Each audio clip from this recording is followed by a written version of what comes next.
Good morning everyone, कैसे हैं आप सब। आइए, हम लोगों ने इससे पहले रेप्लिकेशन बहुत अच्छी तरीके से पढ़ा हुआ है ना। तो आज हम पढ़ते हैं ट्रांसक्रिप्शन। क्या आज हम डिस्कस करने जा रहे हैं? ट्रांसक्रिप्शन। ट्रांसक्रिप्शन आपको पता है, सेंट्रल डोग्मा हम पढ़ चुके हैं कि डीएनए से आरएनए का बनना ही क्या है? ट्रांसक्रिप्शन है। तो आइए हम देखते हैं ट्रांसक्रिप्शन में होता क्या है। ट्रांसक्रिप्शन में बहुत इंपॉर्टेंट चीज़ ये याद रखनी है कि ट्रांसक्रिप्शन में जो डीएनए से आरएनए बनना है, क्या बनना है? डीएनए से आरएनए। तो डीएनए कैसा होता है? Double stranded. और आरएनए कैसा होता है? Single stranded. पता ये चला कि डीएनए का एक ही स्ट्रैंड पार्टिसिपेट करेगा आरएनए फॉर्मेशन में। समझ में आई बात? तो आइए वही चीज़ देखिए कि copying genetic information from one strand of the DNA into R strand in term as, क्या कहा जाता है उनको? ट्रांसक्रिप्शन। तो कॉपीइंग जेनेटिक इन्फॉर्मेशन किस में स्टोर होता है? चलिए पीछे पढ़ा चुके हैं, किस में स्टोर होता है? डीएनए में। और जेनेटिक इन्फॉर्मेशन जो डीएनए में स्टोर होता है, और लेकिन इन्फॉर्मेशन जो डायरेक्ट प्रोसीड करता है उसके लिए बेस्ट कौन होता है? आरएनए। हम जानते हैं क्योंकि आरएनए से डायरेक्ट प्रोटीन बनता है। तो अब ये उस चीज़ में हम लोग देखते हैं। सबसे पहले ट्रांसक्रिप्शन के बारे में देखते हैं। ट्रांसक्रिप्शन में होता क्या है कि एडेनोसिन ऑफ डीएनए का जो एडेनोसिन होता है, क्या जैसे कि ATGC, यही है ना। तो एडेनोसिन जो है डीएनए का, जब ये आरएनए में कन्वर्ट होगा तो ये थायमीन से बाइंड नहीं करेगा, किससे? यूरासिल से बाइंड करेगा, है ना। क्योंकि आप याद कीजिए आरएनए के केस में क्या था? यूरासिल था, थायमीन तो था नहीं। इसलिए हमने बोला था कि यूरासिल जो होता है वो हाई कैटालिटिक नेचर का होता है ना। इसीलिए वो क्या था? लेस स्टेबल था। तो एडिनोसिन ऑफ डीएनए कन्वर्ट होता है, यानी बाइंड करता है किससे? यूरासिल से। एडेनिन से नहीं करेगा, ये थायमिन से। इंस्टेड थायमिन से नहीं करेगा, किससे करेगा? यूरासिल से। रेप्लिकेशन में क्या हो रहा था कि एडेनिन जो है वो थायमिन से क्या करता था? जुड़ता था बॉन्ड के थ्रू, है ना। तो रेप्लिकेशन में क्या होता था कि होल डीएनए इज डुप्लीकेटेड। पूरा डीएनए क्या हो रहा था रेप्लिकेशन में? डबल बन जा रहा था, है ना। डीएनए का जो फॉर्क रेप्लिकेशन बना, फिर उसके बाद उसमें कंटिन्यूअस डिसकंटिन्यूअस स्ट्रैंड बना था, है ना। तो उसमें क्या हो रहा था? डबल बन रहा था। तो whole DNA is duplicated, both strand act as template. दोनों को हमने टेम्पलेट बोला था, हम पेरेंटल स्ट्रैंड बोल रहे थे, याद कीजिए। यस, बट इन ट्रांसक्रिप्शन क्या होता है कि only one strand act as template. सिर्फ एक स्ट्रैंड कैसा टेम्पलेट एक्ट करता है, टेम्पलेट जैसा, और यही क्या बनाएगा? आरएनए, है ना, टू सिंथेसाइज आरएनए। इतनी चीज़ें क्लियर है। अब आइए मैं एक चीज़ आपको बताता हूँ कि मैंने बोला यहाँ पे डीएनए डबल स्ट्रैंडेड डीएनए मैंने एक सेपरेट करके बनाया हुआ है ना। इसी में क्या होगा? ट्रांसक्रिप्शन। और क्या बना लेगा? सिंगल स्ट्रैंडेड आरएनए बना लेगा। यहाँ तक क्लियर है। नेक्स्ट देखिए, अभी मैंने बोला कि सिर्फ एक ही स्ट्रैंड जो होगा वो डीएनए का आरएनए में कन्वर्ट होगा, यानी आरएनए बनाएगा, ठीक है। तो वो चीज़ आप याद रखिए। मैं एक क्वेश्चन के तौर पर पूछ रहा हूँ, why both strands of DNA not copied during transcription. दोनों स्ट्रैंड क्यों नहीं जा रहा? हालांकि दोनों के पास बेस पेयर्स प्रेजेंट हैं, दोनों के दोनों कैपेसिटी रखते हैं, है ना। तो अब ये उसके कुछ रीजंस हैं। वो रीजंस ये हैं कि अगर दोनों स्ट्रैंड एमआरएनए बना लेगा तो दो स्ट्रैंड डबल स्ट्रैंडेड आरएनए बनेगा, और ये डबल स्ट्रैंडेड आरएनए जब बन जाएगा तो ये काफ़ी स्टेबल हो जाएगा, जिसकी वजह से फिर ये क्या? प्रोटीन नहीं बना पाएगा, इसमें अब ट्रांसलेशन नहीं होगा। तो वही चीज़ देखिए कि if both strands act as template, दोनों के दोनों अगर टेम्पलेट जैसा, हमने क्या बोला? इसमें से एक बिहेव करेगा कैसा? टेम्पलेट जैसा। मतलब यही एक ही कन्वर्ट हो जाएगा किसमें? आरएनए में। डबल दोनों स्ट्रैंड नहीं, एक ही। अगर दोनों हो गया तो क्या होगा? क्यों नहीं होता है? अगर हो गया तो रीजन सुनिए। If both strands act as template, अगर दोनों के दोनों टेम्पलेट जैसा एक्ट किया तो 2 आरएनए ऑफ डिफरेंट सीक्वेंसेस का फॉर्मेशन हो जाएगा, जिसकी वजह से if they code for protein, अगर ये प्रोटीन के लिए कोड करेगा तो sequence of amino acid in the protein will be different. क्या हो जाएगा? Would be different. अब आइए वो चीज़ कैसे, मैं थोड़ा सा समझाने की कोशिश करता हूँ। सपोज डैट ये डीएनए का मैंने बनाया, मैंने बोला कि चलो दोनों के दोनों अगर पार्टिसिपेट करेगा तो डीएनए में मैं ले लीजिए adenine, thymine, cytosine, guanine. DNA के स्ट्रैंड पर मैं नाइट्रोजनस बेस पेयर दर्शा रहा हूँ, ठीक है। अब यहाँ पे मान लीजिए मैंने दिया एडेनिन के नीचे क्या होगा, थाइमीन, थाइमीन के नीचे क्या होगा, थाइमीन से कौन जुड़ा होगा, एडेनिन, साइटोसिन से कौन होगा, गुआनिन, और गुआनिन से कौन होगा, साइटोसिन। इतनी चीज़ें क्लियर है। अब मैं ये बोल रहा हूँ कि अगर दोनों स्ट्रैंड कन्वर्ट हो जा रहा है, मान लीजिए ये भी क्या बना रहा है, आरएनए, और ये भी क्या बना रहा है, आरएनए, ठीक है, गौर से सुनिएगा। तो होगा क्या, बोलिए ज़रा, कि ये एडेनिन से अब यहाँ कौन जुड़ेगा, यूरासिल, थाइमीन से कौन जुड़ेगा, बोलिए ज़रा, एडेनिन, और साइटोसिन से कौन जुड़ेगा, guanine, in case of RNA, और गुआनिन से कौन जुड़ेगा, साइटोसिन, ठीक है।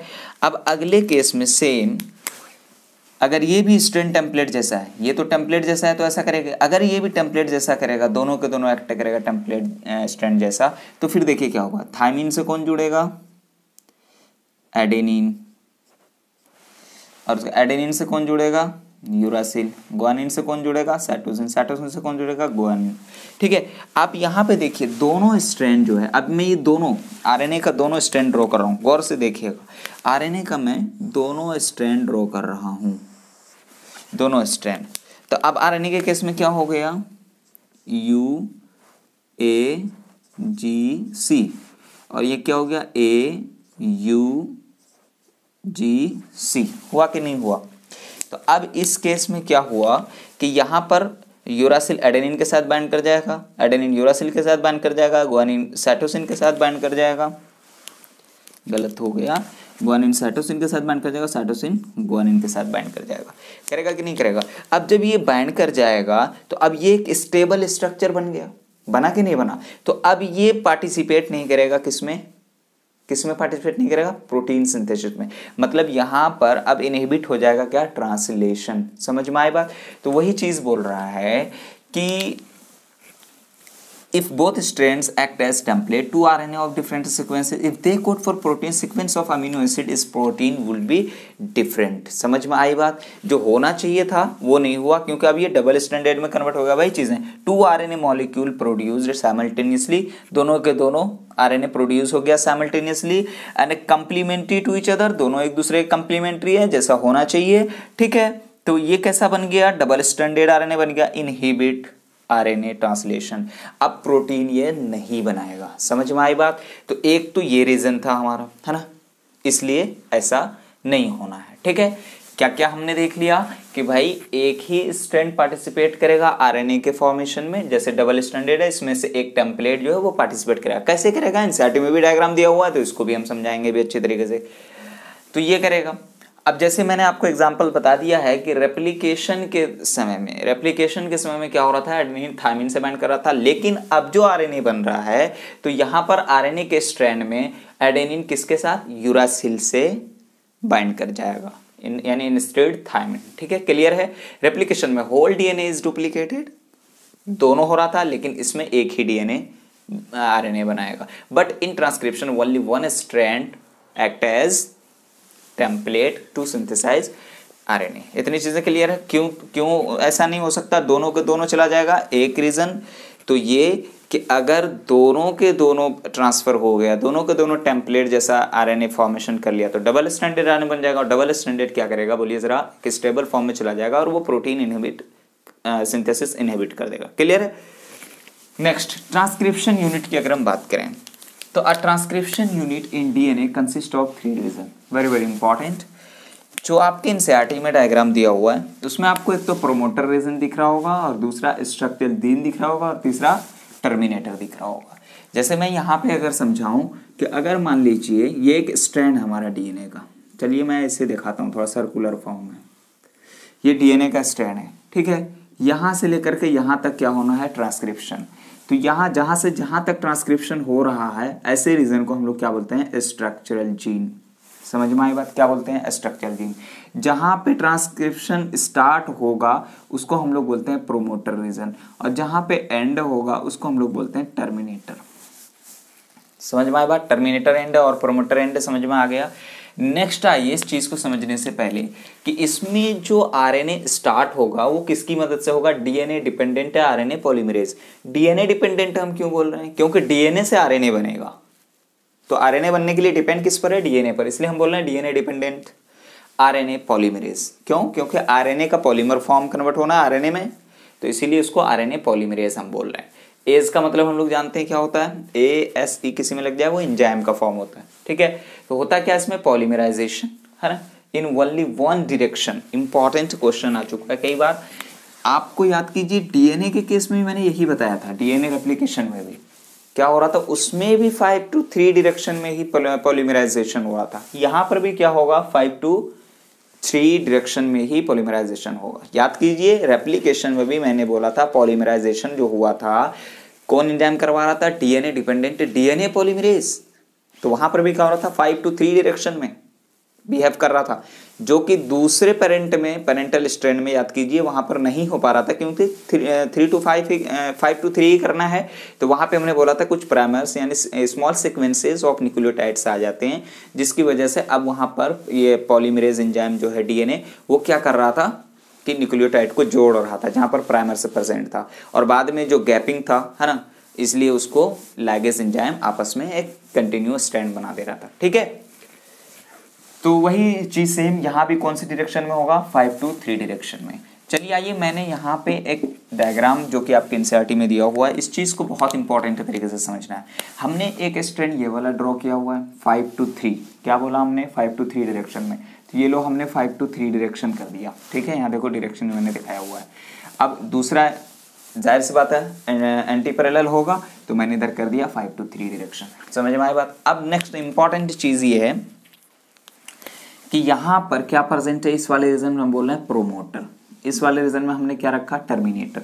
अब इस स्ट्रैंड को हमने नाम दिया टेम्पलेट स्ट्रैंड, क्योंकि यही आरएनए बनाएगा, ठीक है। और मैंने आपको बोला जहाँ से जहाँ तक क्या होगा, बोलिए जरा, ट्रांसक्रिप्शन होगा, उसको हमने स्ट्रक्चरल जीन बोला। नेक्स्ट वाले को कोडिंग स्ट्रैंड बोला, क्या बोला, कोडिंग स्ट्रैंड, ठीक है। अब कोडिंग स्ट्रैंड जो है ये रेफरेंस पॉइंट प्रोवाइड करता है, क्या प्रोवाइड करता है, रेफरेंस पॉइंट। अगर प्रोमोटर रीजन की बात करें तो हम क्या बोलेंगे, कोडिंग स्ट्रैंड के फिफ्थ पोजीशन, यानी जहां पर 5 एंड है उधर क्या प्रेजेंट होता है, प्रोमोटर, और जो कोडिंग स्ट्रैंड का 3 एंड जहां पर है उधर क्या प्रेजेंट होता है, टर्मिनेटर। इतनी चीजें क्लियर है। नेक्स्ट आइए, ये जो जिधर 5 वाला एंड है, इस एंड जिधर प्रोमोटर प्रेजेंट है, इसको हम लोग बोलते हैं अपस्ट्रीम, और जिधर टर्मिनेटर इसको हम लोग बोलते हैं डाउनस्ट्रीम। इतनी चीजें क्लियर है। तो अब आपसे अगर कोई पूछे कि प्रोमोटर का प्रेजेंटेशन कहाँ है, प्रोमोटर कहाँ प्रेजेंट होता है, तो आप क्या बोल देंगे, अपस्ट्रीम, यानी कोडिंग के 5 एंड पर। समझ, कोडिंग स्ट्रैंड के 5 एंड पर, ठीक है, एंड के ऊपर। यहाँ पर आप टर्मिनेटर आप बोल देंगे तो आप बोल देंगे कोडिंग के 3 एंड पर, ठीक है, यानी डाउनस्ट्रीम। अब यहाँ पर प्रोमोटर जो है, ये प्रोमोटर क्या करेगा भाई, ट्रांसक्रिप्शन स्टार्ट करेगा, करेगा कि नहीं करेगा, वो बात की बात है कि यहाँ पर सिग्मा फैक्टर आएगा, फिर पॉलीमरेज एंजाइम को वहाँ पर बाइंड करेगा उसके साथ, तब जाकर के स्टार्ट होगा क्या, आरएनए का फॉर्मेशन। लेकिन यहीं तो होगा सारा स्टार्ट, सारा प्रोसेस, इसीलिए हम इसको क्या बोलते हैं, ट्रांसक्रिप्शन साइट। क्लियर। नेक्स्ट आइए, ट्रांसक्रिप्शन। देखो अभी तक मैंने इसमें क्या बता दिया, थोड़ा सा इंपॉर्टेंट है, इसको समझिएगा। मैं इधर रफ करूँ ज़रा, अगर आपने लिख लिया तो अच्छी बात है, नहीं किया तो लिख लीजिए। मैं आपको थोड़ा सा ये मिटाना पड़ेगा मुझे।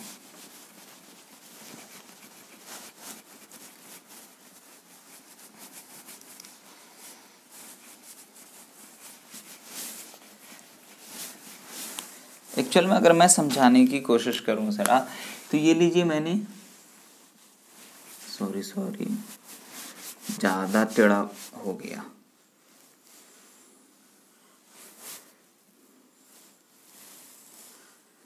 चलिए, ये मैंने क्या लिया है, डीएनए का स्ट्रैंड लिया। क्या लिया हमने, एक डबल हेलिक्स डीएनए रोक। हमने बोला कि यहाँ पर जो स्टार्टिंग वाला पॉइंट है इसको हमने बोला क्या, प्रोमोटर। यहाँ पर ट्रांसक्रिप्शन क्या होगा, स्टार्ट होगा। ऑब्वियसली इसी स्ट्रैंड में क्या होना है, यहाँ पर प्रेजेंट होगा टर्मिनेटर, यहाँ पर जाके क्या होगा, टर्मिनेट कर जाएगा। क्लियर है।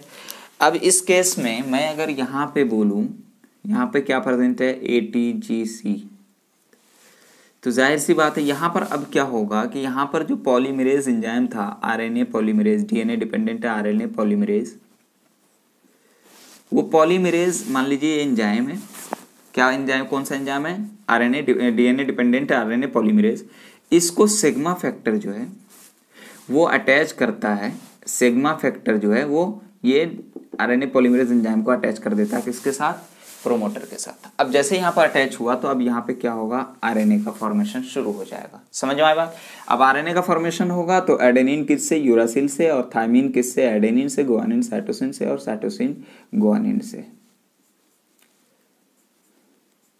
समझ में आया। इस तरीके से आपको आरएनए का फॉर्मेशन स्टार्ट हो जाएगा। अब जब यहाँ पर पहुंचेगा टर्मिनेटर एंड पर, यहाँ पर एक फैक्टर प्रेजेंट होता है, उसको हम लोग रो फैक्टर बोलते हैं। क्या बोलते हैं, रो फैक्टर। अब ये रो फैक्टर क्या करेगा, यहाँ पर टर्मिनेट कर देगा। ठीक है। अब फिर इसमें ये तो इनिशिएशन प्रोसेस हो गया। अब इसमें फिर क्या होगा, इलोंगेशन। सपोज दैट मैंने ये बोल दिया इतना बड़ा आरएनए बना, अब इसमें न्यूक्लियोटाइड जुड़ता जाएगा है ना। तो अब यहाँ पे क्या हो जाएगा, एक बड़ा सा बन जाएगा, तो इसको हम बोल देंगे क्या, इलोंगेशन। अब यहाँ पे एक पॉइंट आएगा टर्मिनेटर वाला, जहां पर क्या होगा, ये इनहिबिट हो जाएगा ट्रांसक्रिप्शन। क्लियर है। नेक्स्ट आइए, अब देखते हैं हम लोग जरा ट्रांसक्रिप्शन यूनिट एंड जीन। बच्चों हम बहुत पहले से पढ़ते आ रहे हैं, बहुत पहले से, कि gene is a functional unit of inheritance, है ना, पढ़ते आ रहे हैं। क्लियर है। जीन से are located on the DNA, ये भी हम बहुत अच्छे तरीके से पढ़ते हैं ना। DNA sequence coding for tRNA rRNA molecule also defined as a gene. Clear. इसीलिए तो हमने दोनों को जीन जेनेटिक मटेरियल बोला था, आरएनए को भी और डीएनए को भी। अब सिस्ट्रॉन की अगर हम बात करें, व्हाट इज सिस्ट्रॉन, सिस्ट्रॉन क्या है, सिस्ट्रॉन की अ सेगमेंट ऑफ डीएनए। अच्छा एक चीज मैं आपको बता दूं, क्या जितना लंबा डीएनए होगा, क्या सारा का सारा डीएनए पार्ट इवॉल्व होगा to the formation of RNA? क्या आरएनए की फॉर्मेशन के लिए सारा डीएनए का पार्ट इवॉल्व होगा? नहीं, डीएनए का एक सेगमेंट ही इन्वॉल्व होगा। क्या होगा, डीएनए का एक सेगमेंट ही इन्वॉल्व होगा। जैसे मैं यहाँ पे अगर बताने की कोशिश करूं, ये क्या है, डीएनए है, ठीक है।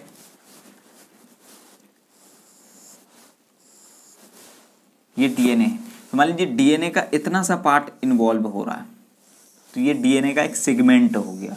समझ में आई बात। तो मतलब एक सेगमेंट ही डीएनए का इन्वॉल्व होता है आरएनए के फॉर्मेशन में। वही चीज है कि अ सेगमेंट ऑफ डीएनए यानी स्ट्रक्चरल जीन, यहां से यहां तक जो सेगमेंट बोला हमने, इसको हम स्ट्रक्चरल जीन कह रहे हैं। Structural gene coding for a polypeptide. Polypeptide बनाने के लिए जो कोड होते हैं, जो जितना सा पार्ट, जितना सा सेगमेंट, उसे हम क्या बोलते हैं, सिस्ट्रॉन। इतनी चीजें क्लियर हुई। अब होता है मोनोसिस्ट्रॉन, क्या होता है, और पॉलीसिस्ट्रॉनिक क्या होता है, वो चीज़ आई। वर्ड से वाकिफ है हम। मोनो मतलब वन होता है, सिस्ट्रॉनिक मतलब यानी एक सेगमेंट में एक ही जगह पर क्या हो रहा है, आरएनए का फॉर्मेशन हो रहा है। ठीक है।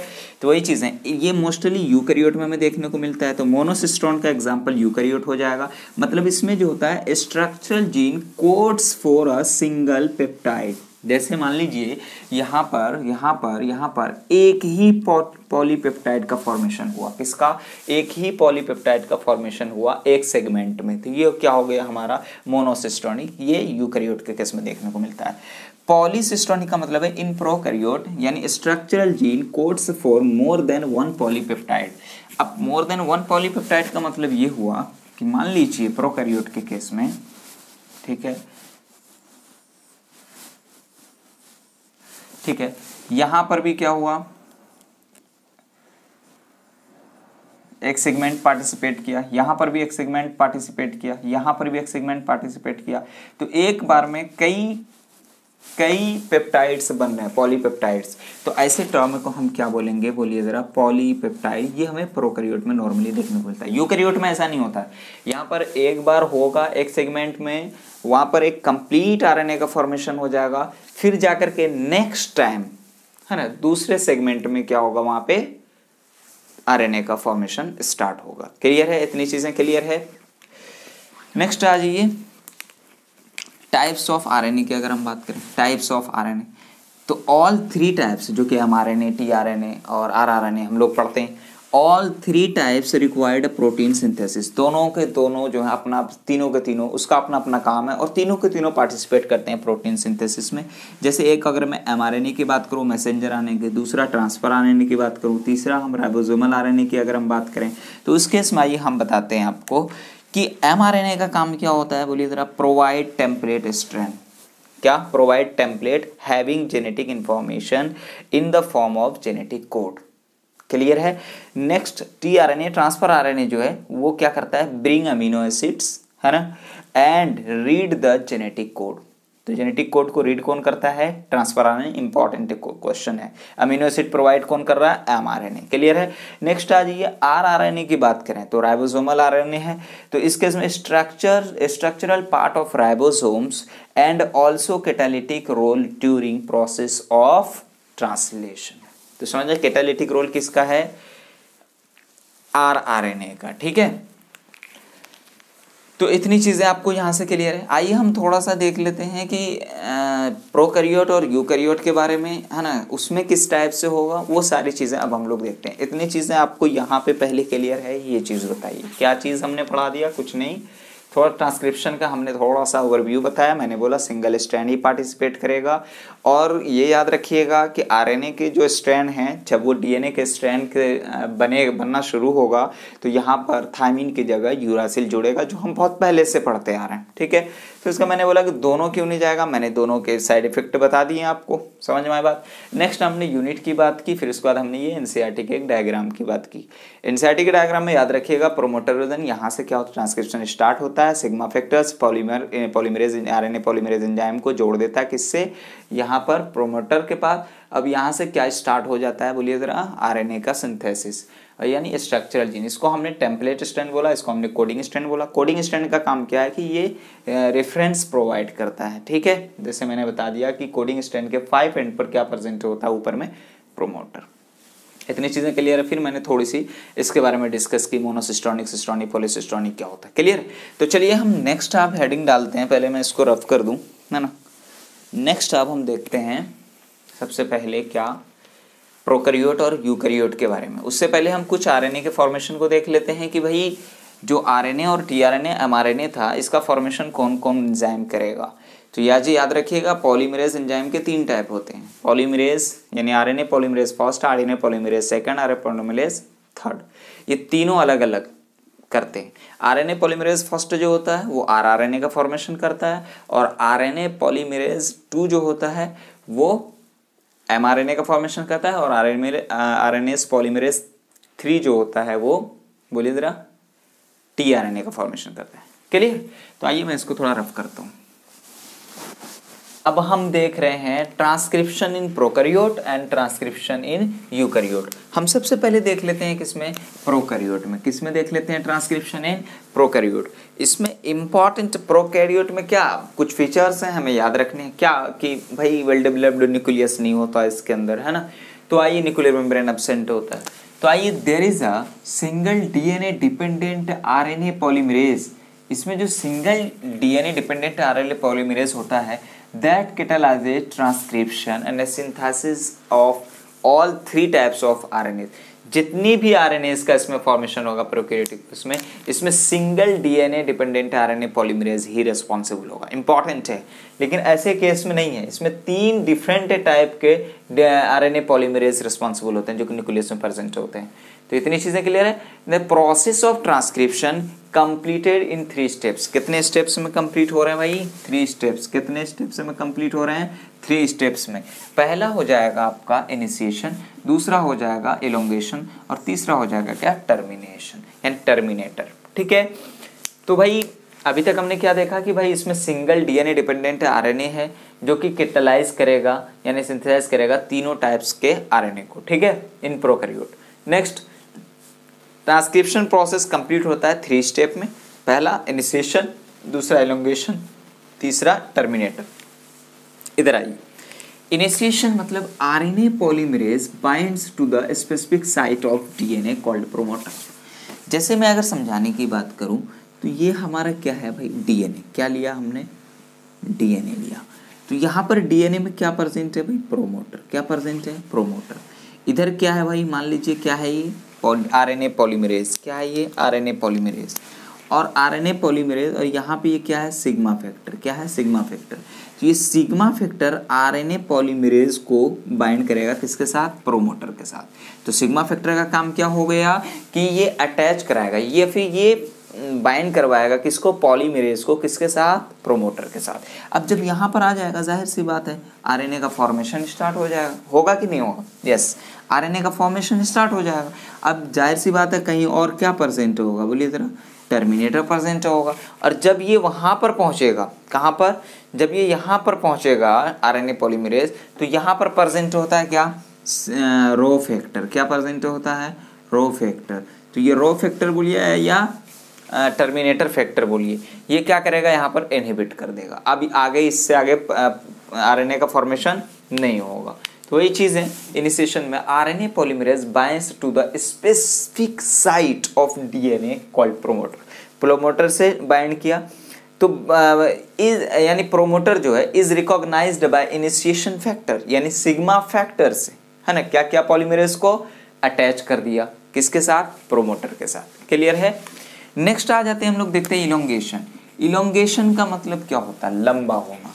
तो मतलब अब इसमें क्या होगा कि राइबोन्यूक्लियोटाइड ट्राइफॉस्फेट आएगा और जुड़ता जाएगा और इसका थोड़ा साइज बढ़ता जाएगा। समझ में आए बात। सबसे पहले याद रखिए आरएनए पॉलीमरेज जो है एंजाइम, वो अनजिप्ड करेगा, मतलब डीएनए हेलिक्स को खोलता चला जाएगा, अनजिप्ड करेगा द डीएनए डबल हेलिक्स, और क्या फॉर्म करेगा, एक ओपन लूप। क्या, एक ओपन लूप का। तो RNA polymerase unzipped and DNA double helix and forms a open loop. Clear है, forms an open loop. Clear है। नेक्स्ट आ जाइए कि it uses ribonucleotide triphosphate. Important, अब जो राइबोन्यूक्लियोटाइड ट्राइफॉस्फेट को यूज करेगा, है ना, जब ये यूज होगा उसमें जब अटैच हो रहा होगा तो कैसा लगेगा, एक एज अ सबस्ट्रेट ही तो यूज होगा। तो वही चीज़ है, एज अ सबस्ट्रेट। कैसे, as a, it uses ribonucleotide triphosphate as a substrate polymerises in DNA template.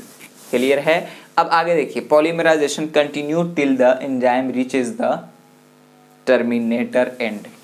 तो मतलब पता ये चला कि जब तक ये पॉलीमरेज एंजाइम जो था वहां तक ना पहुंच जाए टर्मिनेटर एंजाइम तक, तब तक क्या होगा इसमें, बोलिए जरा, आरएनए का फॉर्मेशन होता ही रहेगा। समझ में आई बात। तो हमने इसमें क्या क्या देख लिया। आज ये लास्ट टर्मिनेटर भी देख लेते हैं।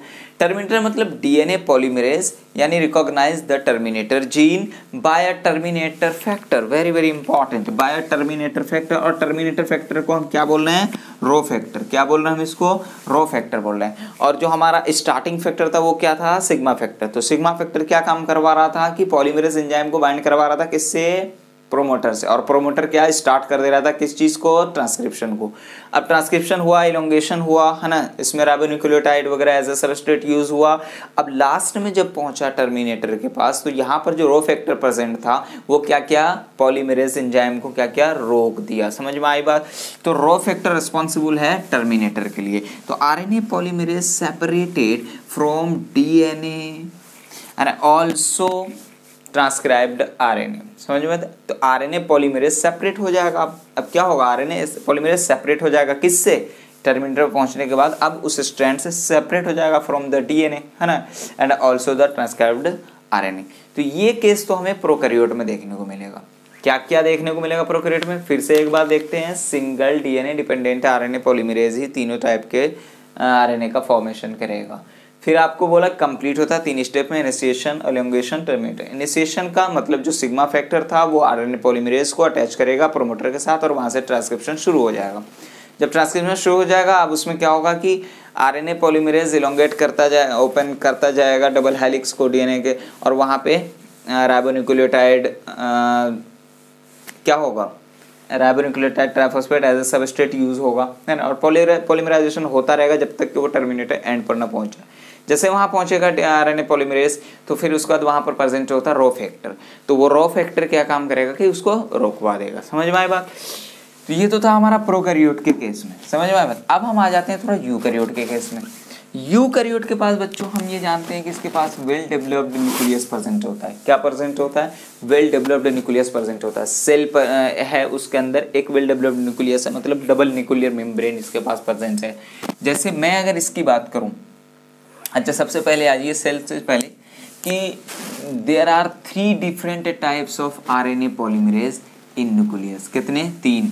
एक होता है आरएनए पॉलीमरेज फर्स्ट, एक होता है आरएनए पॉलीमरेज सेकेंड, एक होता है आरएनए पॉलीमरेज थर्ड।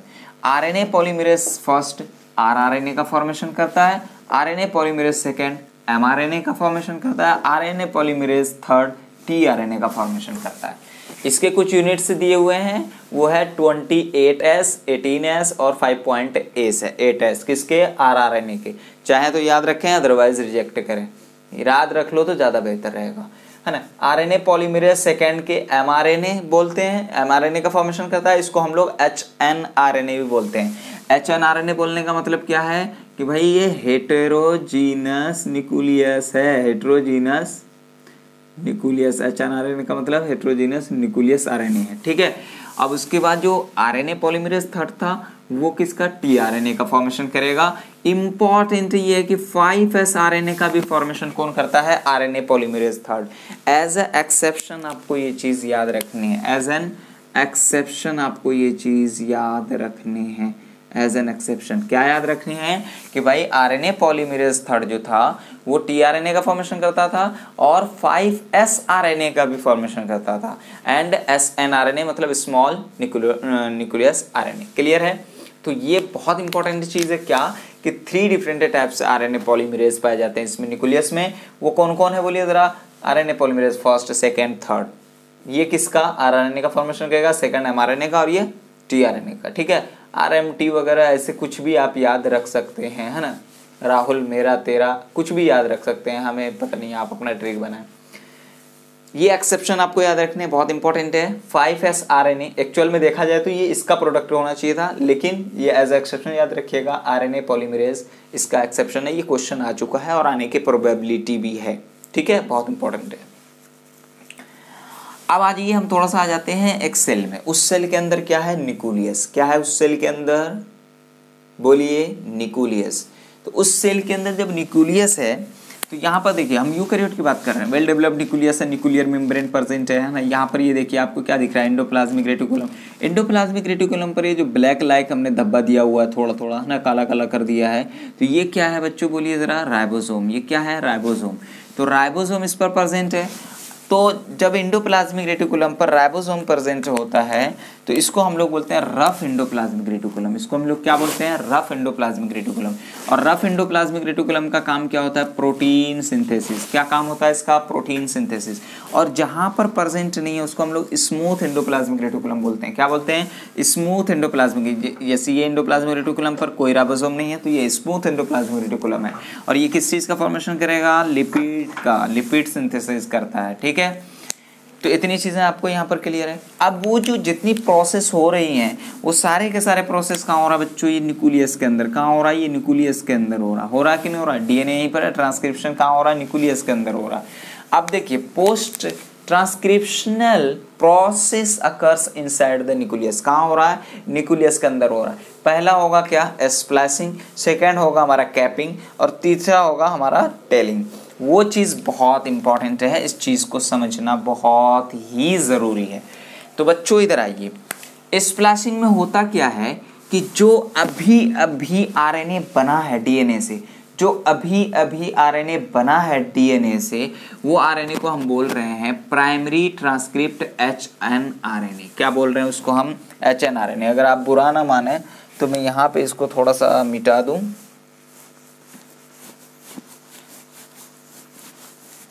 ठीक है, जो अभी बना है उसको उन्होंने क्या बोला है, एचएनआरएनए। क्या बोला इसको, एचएनआरएनए। एचएनआरएनए यानी contain both exon and intron. क्या क्या प्रेजेंट है इसमें, एक्सॉन और इंट्रॉन, है ना। Required to be proceed before transcriptionally active mRNA. क्या बनना है, एक्टिव एमआरएनए बनना ही बनना है अगर आप इसमें ट्रांसक्रिप्शन चाह रहे हैं तो अभी तो ये एचएनआरएनए है। क्या है ये, एचएनआरएनए, ठीक है। अब नेक्स्ट देखिए, इंट्रॉन्स आर रिमूव्ड।